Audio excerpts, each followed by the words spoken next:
Sports நண்பர்களுக்கு வணக்கம். வீடியோக்குள்ள போறதுக்கு முன்னாடி சேனலை மறக்காம சப்ஸ்கிரைப் பண்ணிருங்க. இந்த வீடியோவை லைக் பண்ணிட்டு உங்கள் கருத்துக்களை மறக்காம கமெண்ட் செக்ஷன்ல பதிவிட்டுருங்க.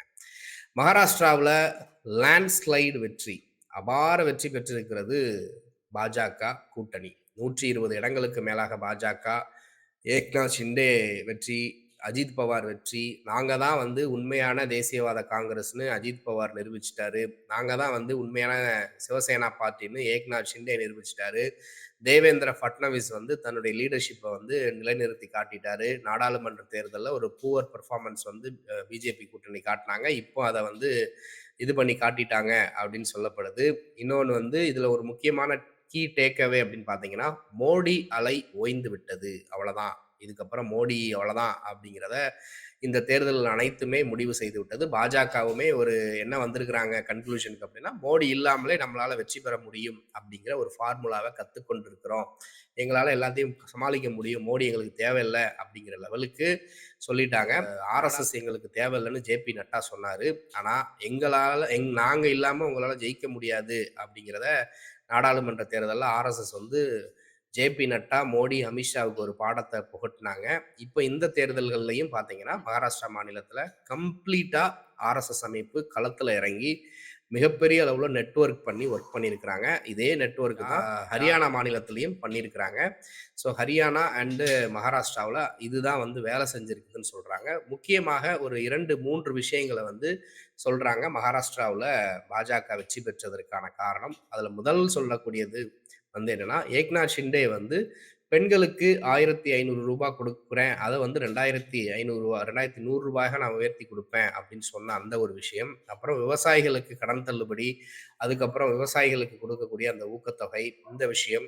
அப்புறம் இந்த விதர்பா மற்றும் வெஸ்டர்ன் மகாராஷ்டிரா ரீஜன்ல காங்கிரஸ் கட்சிக்கு வரக்கூடிய சில வாக்குகள் பாஜகவுக்கு கைமாறி இருக்கிறது அப்படின்னு சொல்லப்படுது. அது மட்டும் இல்லாம அந்த மாநிலம் முழுக்க ஒவ்வொரு தொகுதிக்கும் பாஜக கூட்டணி கட்சிகள் 100 கோடி ரூபாய்க்கு மேல எலெக்ஷனுக்காக களத்துல இறங்கி செலவு பண்ணியிருக்கிறானுங்க அப்படின்னு அரசியல் திறனாய்வாளர்கள் சொல்றாங்க. அதை தாண்டி இன்னொன்று பார்த்தீங்கன்னா, கடந்த 3 மாதங்கள்ல மட்டும் நாடாளுமன்றத்தில் தோல்வியை சந்தித்ததற்கு பின்பு இந்த மகாயுதி அரசாங்கம் கிட்டத்தட்ட 1,00,000 கோடிக்கு மேலாக அந்த மாநிலத்துல மக்கள் நல திட்டங்களை செயல்படுத்தி இருக்கிறாங்க. குறிப்பாக பெண்களுக்கு தீபாவளி பரிசு தொகை, அதுக்கப்புறம் பார்த்தீங்கன்னா பல நபர்களுக்கு ஒட்டுமொத்தமாக சேர்த்து வச்சு அந்த உதவித்தொகையெல்லாம் கொடுத்துருக்குறாங்க. இந்த மாதிரி திட்டங்கள் மகாராஷ்டிராவில் பிஜேபியை ஆட்சியை தக்க வைக்கிறதுக்கு உதவி செய்திருக்கிறதுன்னு சொல்றாங்க. இந்த இடத்துல ஒரு சிக்கலான விஷயம் என்ன அப்படின்னு பார்த்தீங்கன்னா, தமிழ்நாட்டில் ஆண்டாண்டு காலமாக 50 ஆண்டுகளுக்கு மேலாக திராவிட கட்சிகள் என்னத்தை ஃபாலோ பண்ணிக்கிட்டு வந்தாங்களோ அதை தான் இன்னைக்கு பிஜேபி வேற வழி இல்லை, இப்படி ஒரு திட்டங்களை ஃபாலோ பண்ணால் மட்டும்தான் நம்ம ஆட்சியில் இருக்க முடியும் அப்படிங்கிற ஒரு நிலைமைக்கு தள்ளப்பட்டிருக்கிறாங்க. ஹிந்துத்துவ, ஹிந்து ராஷ்டிரம், முஸ்லிம்களை மையப்படுத்தி இந்துக்களை ஒன்றிணைங்கள் அப்படிங்கிற அடிப்படை, அந்த சனாதன கொள்கைகள் அடிப்படையில் இருக்கக்கூடிய அந்த எந்த ஒரு விஷயமுமே நடந்த சமீபத்தில் நடந்த எந்த தேர்தல்களிலும் வேலை செய்யவே இல்லை அப்படிங்கிறது தான் ஒரு முக்கியமான விஷயம். ஆர்எஸ்எஸ் அமைப்பு தங்களுடைய கொள்கைகளையும் செயல் திட்டங்களையும் இதுக்கப்புறம் மக்கள் மத்தியில் எஸ்டாப்ளிஷ் பண்ணுறதுன்றது ஒரு சந்தேகத்துக்குரிய விஷயம் அப்படிங்கிற லெவலுக்கு இப்போ மாறி இருக்கிறது.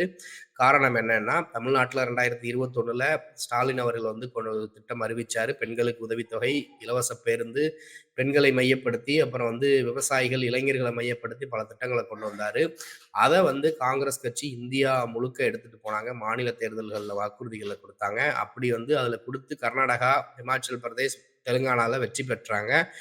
அதில் சுதாரிச்சுக்கிட்டு தான், வேற வழி கிடையாது, இப்பயும் நம்ம இந்துத்துவா, இந்து முஸ்லிம் அப்படின்னு போனால் வெற்றி பெற முடியாதுன்னு தான் பாஜக பார்த்தீங்கன்னா சத்தீஸ்கர், ராஜஸ்தான், மத்திய பிரதேச தேர்தல்களில் நாங்களும் தமிழ்நாட்டில் கடந்த 50 ஆண்டுகளாக பார்த்தீங்கன்னா திமுக, அதிமுக அப்படிங்கிற ஃபைட்டு தான் போய்கிட்டு இருக்கும். திமுக 20 திட்டங்களை அனௌன்ஸ் பண்ணுதுன்னா, நான் 25 திட்டங்களை அனௌன்ஸ் பண்ணுறேன் அப்படின்னு சொன்னாதான் அதிமுக ஆட்சிக்கு வர முடியும். ஏன்னா அப்படி மக்கள் நல திட்டங்களில் ஒரு ஃபார்வர்டில் ஒரு ப்ராக்ரஸிவ் பாலிடிக்ஸ் பண்ணதுனால தான் தமிழ்நாட்டில் தொடர்ந்து அதிமுக இல்லை திமுகன்னு மாறி மாறி ஆட்சிகள் வந்துச்சு. இன்றைக்கு இந்தியா முழுக்க கம்பேர் பண்ணுறப்ப மற்ற மாநிலங்களை விட எல்லா விதத்திலையும் ஒரு சரிவிகித வளர்ச்சியோட தமிழ்நாடு வந்து இன்னைக்கு முன்னிலையில இருக்குது அப்படின்னா, அந்த மாரி மக்கள் நலத் திட்டங்கள் தான் காரணம். இப்ப கலைஞர் அவர்கள் ஒரு திட்டத்த கொண்டு வராருன்னா, வேற வழி இல்ல. அதற்கு போட்டியாக இல்லன்னா அத விட ஒரு படி மேலாக அந்த திட்டத்த வந்து நாம் வேற ஒரு திட்டத்த அதுக்கு கொண்டு வந்தா தான் அடுத்ததுல என்னைய ஆட்சியில செலக்ட் பண்ணுவாங்கன்னு ஜெயலலிதா அவர்கள் கொண்டு வருவாங்க.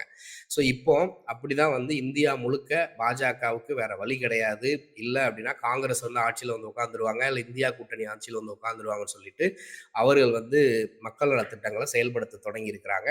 ஒரு வகையில தமிழ்நாட்டிலிருந்து கிளம்பின இந்த புயல் வந்து மோடி அலையை ஓய்த்து விட்டது. இந்தியா முழுக்க வேற ஒரு விதமான ஒரு புயல வந்து உருவாக்கி இருக்கு அப்படின்னே சொல்லலாம். பொதுவாக 2014 மற்றும் 2019 நாடாளுமன்ற தேர்தல்ல இந்திய மக்கள் ஒரு நாளும் ஹிந்துத்துவ அடிப்படையில ஓட்டு போட்டதே கிடையாது. மக்கள் நல திட்டங்கள் அடிப்படையில தான் ஓட்டு போட்டிருக்கிறாங்க.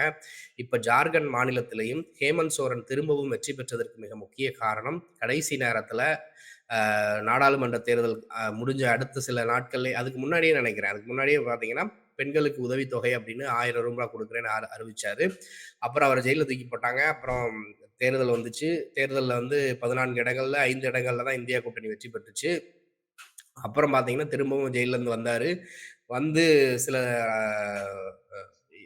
வந்து சில நாட்கள்லயே இந்த மக் பெண்களுக்கு சம்மந்தப்பட்ட திட்டங்கள வந்து அறிவிக்கிறாரு. தேர்தல் வாக்குறுதியில பாஜக வந்து நாங்க ரூ. 2100 குடுப்போம். ஹேமந்த் சோரன் ரூ. 1000 தான் தராரு அப்படின்னு சொன்னாரு. தேர்தல் தேதி அறிவிக்கிறதுக்கு முன்பாகவே நான் ரூ. 2500 தரேன் அப்படின்னு சொல்லிட்டு ஹேமந்த் சோரன் அறிவிச்சாரு. ஸோ இன்றைக்கு 50 இடங்களுக்கு மேலாக வெற்றி பெற்று அங்க இந்தியா கூட்டணி ஆட்சி செய்கிறது. தொடர்ந்து 2வது முறையாக இந்தியா கூட்டணி அங்க பெறுவது இதுதான் முதல் முறைன்னு நினைக்கிறேன். 2000த்துல தான் அந்த மாநிலம் வந்து பீகார்ல இருந்து பிரிஞ்சுச்சு.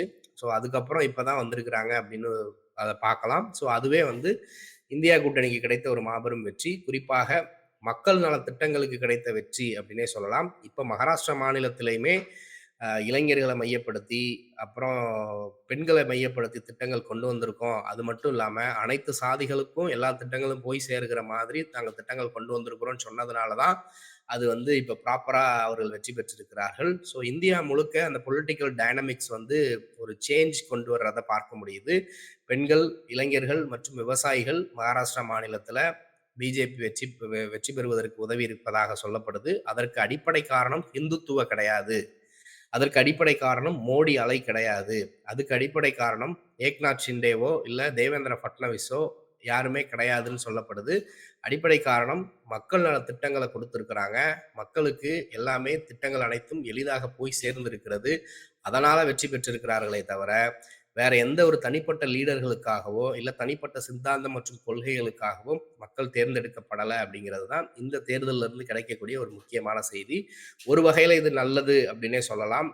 ஆனா மறைமுகமாக ஆட்சியை பிடிச்சிட்டு திரும்பவும் ஹிந்துத்துவா புத்தகங்கள், கல்வியில, தொழில்கள்ல அதானி, அம்பானி போன்றவர்களுக்கு கொடுத்தாங்கன்னா, எதிர்க்கட்சிகள் தங்களுடைய வேலைகளை சிறப்பா மக்கள் மத்தியில அந்த விஷயங்களை எடுத்துட்டு போனாதான் மக்கள் இவர்களை நம்புவாங்க அப்படிங்கிறதும் இதுலயும் உறுதியாயிருக்கிறது.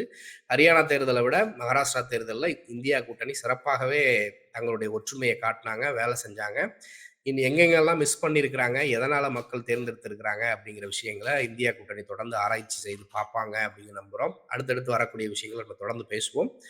இதை குறித்து நீங்க என்ன நினைக்கிறீங்கன்றதை மறக்காம கமெண்ட்ல சொல்லுங்க. நன்றி.